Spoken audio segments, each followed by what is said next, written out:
들어오는. 그렇지. 네. 준이야 너 같은 팀인데 도와줘야지. 방관하고 있어 여기서. 힙합을 그렇게 좋아하지 않았어요. 사실 그럼 어떤 좋아해요? 왜냐면 음악 좋아하는 장르가 다 있어. 나는 심지어 나는 댄스 가수인데 난 락 음악을 엄청 좋아해. 저는 락을 좋아합니다. 락 발라드, 락 발라드. 락 발라드 좋아해요. 노래도 약간 락커처럼 부르고. 네, 저는 락을 좋아해서 이게 약간 그 힙합이 더 싫어진 계기가 있는데. 싫어할 정도였어.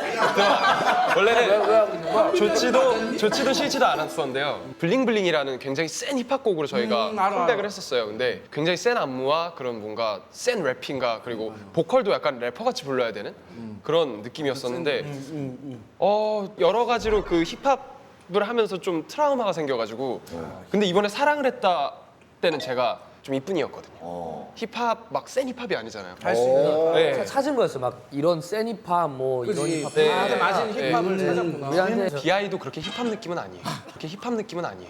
야 그럼 너는 누가 힙합이야? 제가 힙합을 좋아하지만 팀으로 나올 때는 이제 조금 부드러운 힙합을 좀 이제 중심을 잡아야 돼. 달달한 힙합. 네, 이 친구 힙합을 안 좋아하는데 어떻게 그런 힙합을 하겠습니까? 사실 그 멤버가 다 같이 살아요? 원래 다 같이 살았었는데 이제 두 집으로 도저히 나왔어요. 못 살겠어가지고. 왜? 그러니까 초반에는 이제 저희 멤버 7명에 매니저 형 2명까지 해가지고 9명에서 한 집에 살았는데 진한이 형이랑 진한이 형이랑 바비 바비 형이 형이랑 독방이었고 저랑 준혜랑 이제 동혁이랑 친구랑 셋이서 썼는데 셋이서 썼죠. 그렇게 살면은 진짜로 홍대 길바닥에서 사는 느낌이에요.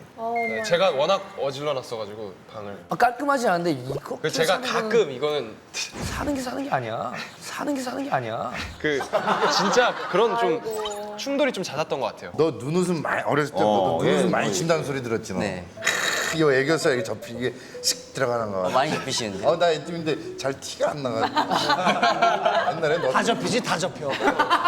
제가 되게 사람들한테 좀 악하게 한 적이 있었어요. 뭔가 내가 착하게 살아서 뭐하지? 라는 생각이 들면서 일부러 그냥 막대한 적도 있었던 것 같은데 그때 되게 저한테 안 좋은 일들이 많이 돌아오는 것 같은 느낌이 들면서 그 요즘에는 좀 모든 사람한테 좀 나이스하게 좀 좋게 하려고 잘해주려고 하는 그런 게 생긴 것 같아요. 어떤 일들이 있었던 거예요? 이게 사실 데뷔를 하고 나서 느낀 것 같아요. 주변 사람들을 많이 만나면서 상처도 많이 입고 다 줬던 게 좀 후회가 됐었던 적이 있었나 봐요. 그래서 그런 나쁜 사람이 잘 되는 것 같기도 하고 막 그런 생각을 가졌을 때가 있었어요. 이 형이 근데 진짜 나쁜 게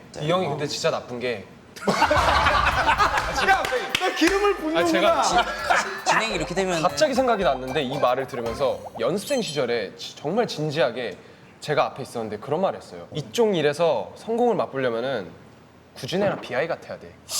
갑자기 의미심장하잖아요. 그래서 그게 뭔 말이야? 그러니까 어느 정도는 좀 약간 이기적이고 싸가지 없어야 돼. 그 말 하더라고요. 기억나지? 실제로 근데 그런 누가 못되고 누가 이기적인 거야? 이제 이 두 친구잖아요. 이 두 친구가 제가 봤을 때는 좀 둘 다 이기적이고 못됐어요. 둘 다 이기적이고 못됐어요. 제가 봤을 때. 네, 썼었죠. 그래가지고 좀 얘네처럼 사는 게 좀 편할 것 같아가지고 좀 많이 배웠었어요. 저 말은 본인은 굉장히 천사 같다는 화법인데요. 그러니까 본인은 희생하고 있다고 생각을 하나 보다. 맞습니다. 근데 연습생 때는 착했었어요. 연습 때는 진짜, 이거는 인정해요. 진짜 착했고 막 술도 안 마시고 막 혼전순결에 그런 얘기 하고 그럼 지금은 끝까지 얘기하는 거. 그렇다면 지금 좋아 이런 야 나중에 너희 어떻게 저기 잘 해서 아이콘 멤버 전체 한번 다시 한번 아주 재밌겠다잉. 이게 참 저는 그래가지고 다시 못 나올 것 같아요. 이 친구들이랑 나오면 안 될 것 같아요.